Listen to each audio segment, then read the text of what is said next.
Subscribe to our YouTube channel and press the bell icon to get the latest updates. I'm with Richard Celeste, the former US ambassador to India from 1997, just before India's nuclear tests, right through the Kargil conflict between India and Pakistan, and subsequently lots of stories that I will ask you about. Ambassador, welcome to ThePrint. Thank you very much. It's good to be with you, Jyoti.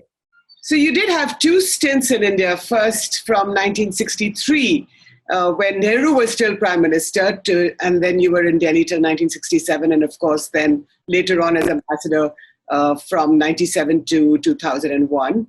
That makes you very much of an India hand, but as I was reading your book, it's several sort of stories, which I remembered going back as a reporter when we covered the nuclear tests in 1998. You were very much in Delhi at the time. Tell us your, you talk about how you were really blown away. The Americans were really surprised. But why were you so surprised? Well, I think we were surprised because we had been told that the government, this was the Vajpayee government at the time, was going to take their time in studying the nuclear option. Right. I think if we had taken, in the United States, we take political platforms with a certain grain of salt. The BJP had put in its platform that it was going to exercise the nuclear option. And we were not clear on what that meant. And so I think, there was a conversation between then Foreign Minister Jaswant Singh and Secretary of Energy, Bill Richardson, shortly after the Vajpayee government came into office. And I think Secretary Richardson felt as though the indication from the foreign minister was that there would be no hasty action by the new government. By the government. Mm-hmm. Right. But it was enough to put the relationship into deep freeze for a couple of years as sanctions were imposed? Well, there were requirements under U.S. law. The sanctions provisions in the U.S. law were written primarily to constrain Pakistan. I think there was the assumption that India had tested its nuclear weapons and would not need to do further testing and so on. And so those sanctions were automatic. And once the Indian tests occurred, they were put in place. Right. And then some months later, you had, within the year after the nuclear tests, was Atal Bihari Vajpayee's trip to Lahore. Now, you must remember that well. I do. Mm-hmm. I think there was great optimism about that trip. And I think the Prime Minister was genuine in his desire to try to move the relationship between India and Pakistan in a positive direction. So why do you think that optimism did not, fructify? What do you think happened with the Pakistanis? Do you think that they were not willing to make peace with India, or was it Musharraf himself? Well, I really, having not spent time in Pakistan, and that wasn't my portfolio, I really am not very well qualified to speculate on what the influences were in Islamabad. But clearly, a decision was made somewhere along the line and at some level to, I think in some respects, take advantage of the goodwill of India with the infiltration of these folks into the mountain posts right. that led to the fighting in Kargil. Yeah, in Kashmir. In Kashmir. In Kargil at the time. And then you talk you write very vividly about the Kargil conflict, in which you talk about how Nawaz Sharif went to the US and met Bill Clinton, but Clinton wasn't impressed, and how that rollback took place. Well, I think the Kargil fighting was the first time that the United States clearly and unequivocally sided with India with respect to what was happening there. The intelligence we had was similar, I think, to the intelligence that the Indians had in terms of who had occupied these posts and under what circumstances. And therefore, President Clinton was quite clear that we should support India's effort to secure those posts, and to do so with as little conflict as possible. I mean, clearly there was going to be a struggle involved, and it was a painful struggle for the Indian forces, of course, because of the realities of these mountain passes. But the Indians, to the credit of the government of India, the government showed great restraint. It did not attack Pakistan logistics across the line of control. And it accepted that discipline, which I think enhanced the case of India with the folks in Washington.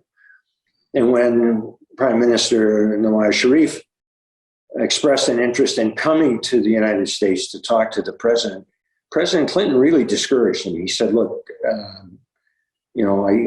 this is not a good time to come. And it turned out that Prime Minister Sharif arrived on the 4th of July holiday, and he made the case with President Clinton that he wanted U.S. help and to intervene with the Indians on this. And President Clinton said, no, Pakistan has to withdraw its people from the Kargil positions. Right. And until you do that, we aren't going to be able to do anything. And not only was President Clinton very clear with Nawaz Sharif about that, when that conversation concluded, President Clinton placed a call to Prime Minister Vajpayee. I think he woke him up in the middle of the night to describe the exchange and to reassure the Prime Minister that the United States supported India's position on Kargil. You write about how there was a debate in India at the time, and I remember that very well. I was a reporter at the time with the Indian Express, and it seemed that the country was divided, that, should India cross the line of control? And Vajpayee, of course, held back and said, and finally India did not cross the line of control. But if India had crossed the line of control, and I'm sure you had a discussion with Jaswant Singh at the time, Foreign Minister, what do you think could have happened? Do you think the Americans would have responded far more critically? Our principal concern was that if India had crossed the line, if it had attacked the Pakistani supply line across the line of control, it may have led to a wider conflict. And there was always the concern that a broader engagement between India and Pakistan across more of the border with Kashmir, or more of the line of control with Kashmir, more it could have spread to the Punjab, who knew, where a wider conflict might occur. So our hope was, in urging restraint, that not only would it enhance the credibility of India's case with people in Washington, but it would reduce the risk of an expanded conflict. And the year following that, which is in 2000, Clinton comes to India. And, you write in your book how in Parliament, when he was addressing in Central Hall, when he was addressing sort of both houses of Parliament, tears were rolling down your cheeks when Vajpayee described the US as a natural ally. having been here in the 1960s, Yogi, and having served an ambassador whose vision was the United States and India as natural partners, as really the leading democracies in the world, and being Bowles' vision was heavily discounted in Washington. I mean, Washington was very cynical toward India. India was not aligned at the time, and I think people felt that non-alignment was really a sort of a cop-out that, and so there was frustration with India in the 60s. And here we were 30 some years later with that vision being realized. And, in the in the Central Hall of Parliament with the portrait of Gandhiji behind the two of our leaders, and sitting between Secretary of State Madeleine Albright on one side and the Foreign Minister Jaswant Singh on the other, I couldn't help but think that this was the fulfillment of a dream that my mentor had more than 30 years earlier. Right. Did you meet Prime Minister Vajpayee? And did you meet him? Oh, yes, I met him on a number of occasions. He was very accessible. A very thoughtful man and a very deliberate man. Most of my interaction was with the foreign minister, with Jaswant Singh. But as ambassador, from time to time, I would meet with the prime minister, I would meet with the finance minister, I would meet with the home minister, depending on the nature of the subjects. So I can't let you go without asking you about Stalin's daughter, Svetlana Alliluyeva, and how she walked through the doors of the American embassy in March 1967, and you were right there. Well, it's a long story, but the short story is I was preparing to leave. I was planning to return to the United States in June of 1967. That would mark 4 years here. Mm. And so we were having a farewell dinner at our home in Chanyakapuri, and when I had a call from the station chief of the CIA, who said I had to come to the embassy. And I said, I can't do it. My wife and I have friends here. We very seldom entertained. I said, my wife is going to kill me. He said, no, you have to come here right now. And it was a 5-minute walk from my home in Mulchamar to the embassy. So I walked over to the embassy, which was locked. And this was in the 1960s. We had no wall around the embassy. It was wide open. We would have 1,000 visitors a week come through the embassy. So I was surprised. And when I walked in, the Marine Guard pointed me upstairs, and I went and I met with several officers of the embassy who told me that this woman who claimed to be Stalin's daughter had come to the embassy and asked for asylum.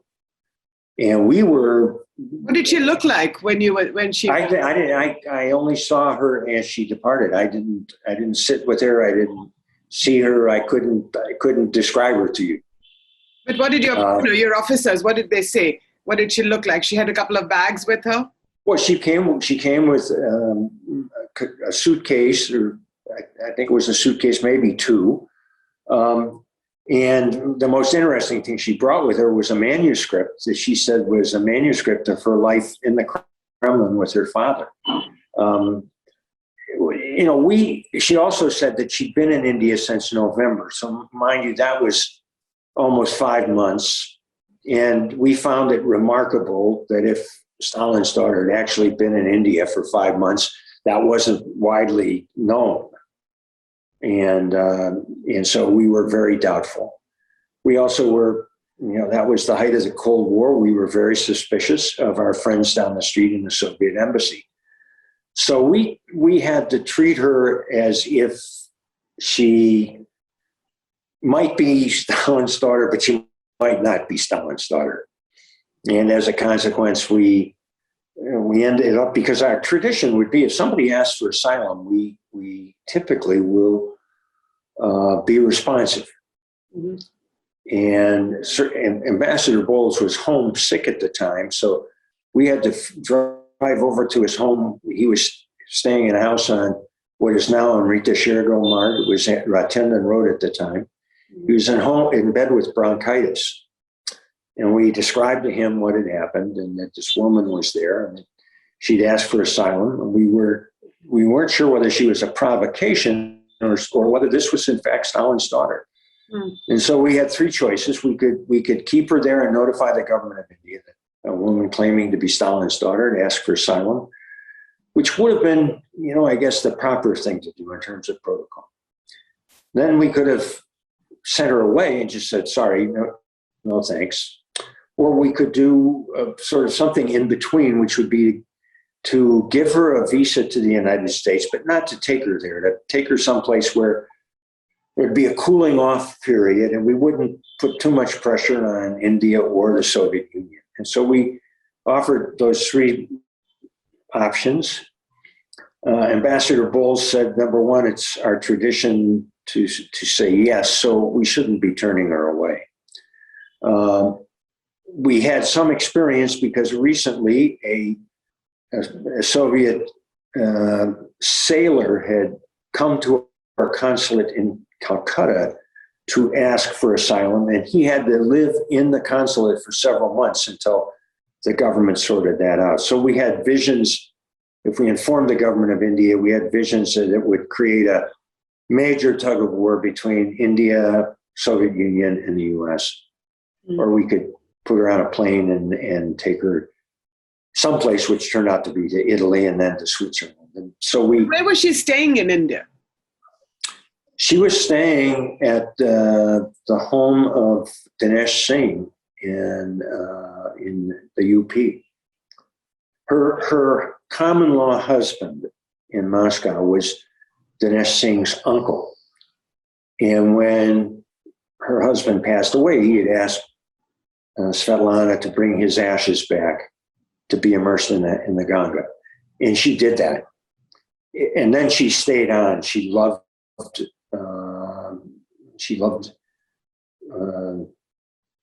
her life there. There was a library she could read. And I think she was trying to make up her mind probably whether going back to the Soviet Union was what she wanted to do or whether she was trying to find a different life. So she was in UP, in that village in UP where her husband... Yeah, I don't know the details other than it was the home of he was the deputy foreign minister at that time. He was a member of Mrs. Gandhi's government. Right. And this must have created a big row between India and the Soviet Union because you had her. Well, it was in the first instance, it was a big row between the Soviet Union and the United States. Right. Because I think they felt we had enticed her somehow or whatever. And I describe in the book conversation I had with my counterpart at the Soviet embassy here in Delhi to tell him exactly what had happened. And the government of India did its best to persuade her to go back. L.K. Jha was the principal secretary to the prime minister, I think, at the time. L.K. Jha, yes. Yeah, went to Switzerland and met with Svetlana and said for the sake of India and the Soviet Union, it would be best if she were to return. And she turned him down. And so he then continued to Moscow to convey the fact that the government regretted that.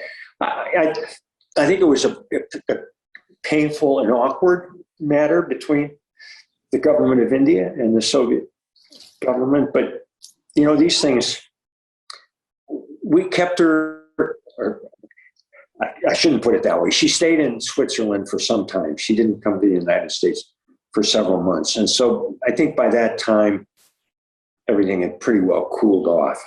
Right. Anyway, for all those who want to know more about this story, I suggest you read Ambassador Richard Celeste's book, Life and Politics and Diplomatic Years in India. It is a fascinating story about how Svetlana Aliliyeva finally left and walked out of the home that she was in Delhi. The Soviet ambassador was really furious, but that's a really fascinating anecdote. Ambassador Celeste, thank you for your time. You're a friend of India's, and it's wonderful to see you here virtually, of course. And thank you for talking to me in the print. Thank you very much, Jyoti, and I look forward to being back in India and a chance to visit again and see people and share stories from the book. Thank you again. Bye-bye. Thank you.